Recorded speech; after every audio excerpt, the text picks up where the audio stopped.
Many colleges offer special programs for students with learning difficulties. There is one college. It was the first in the nation that caters only to students with learning disabilities. That college, Landmark in Vermont, is the focus of tonight's special Health Check 10 report.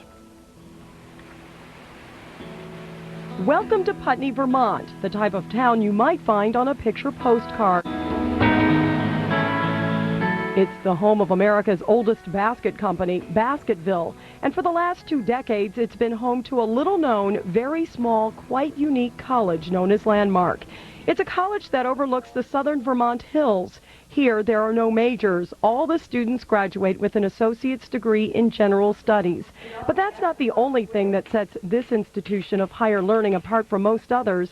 It's the students themselves. Everybody has some form of diagnosis, whether it's specific learning disability or dyslexia or attention disorder. Adding on 6 to the previous number. Landmark College for years was the only accredited college in the country designed exclusively for students with learning disabilities. Since its first year, it's grown mostly by word of mouth from 77 students to more than 400 this year. This is my 6th semester, so I've been here 2.5 years. And I graduate in the spring, and I'm very, very excited. Liz Bartlett grew up in Colorado with a number of learning disabilities, dyslexia, ADHD, and something called an auditory processing disorder, not a typical hearing impairment that shows up on a routine screen. But I just have to look at your lips. But if the person's turned around, I won't hear anything they say. Because of her learning disabilities, Liz barely graduated from high school.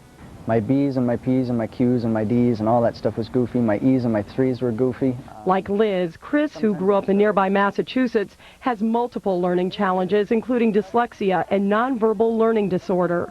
I'm extremely visual in the sense that I got to hear it, and then I got to see it, and I got to do it. You can't just hear it or see it. Right.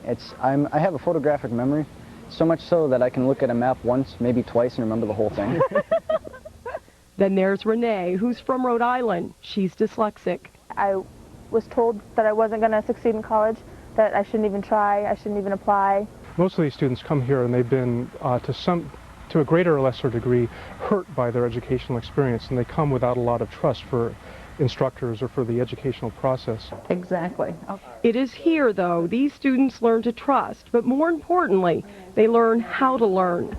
So write a sentence that will just state what you're doing. All new students are required to take an introductory course. They learn about how they learn, and they learn about their brains. And it's like, voila, you know, that's what this is about, or that's what I'm about. Associated to a fraction. Yes, yes. The classes here are, for the most part, small, sometimes 1 or 2 students, sometimes as many as 14. The way that we approach teaching at Landmark is that it's a collaboration. It's not about delivering instruction. It's about finding out what the students need as learners and who they are as learners, and finding ways to help them to learn the material. I never really had an academic first chance, ever. Now I finally have that. For Chris and Renee and Liz, it's opened up a whole new world. I'm able to understand it. There's this program, Kurzweil, where my computer will read my textbook to me, and when I hear it and I see it, then I'm an auditory, so I have to see it and hear it, and then that helps me understand it a lot clearer. What's most impressive, 90% of the students who graduate from Landmark go on to a 4-year college, and because they have their general studies behind them and they're now armed with learning tools, they're better able to focus on their areas of interest. Chris is in the process of applying to 4-year colleges. First on the list is Brown. Chris wants to be a special needs educator. Liz and Renee, too, are pursuing similar careers. For them, it's no longer, can I do it? I know that I can do it. And now they know how. From Putney, Vermont, Barbara Morse, News Channel 10. To learn more about Landmark College, log on to turnto10.com and click on Health.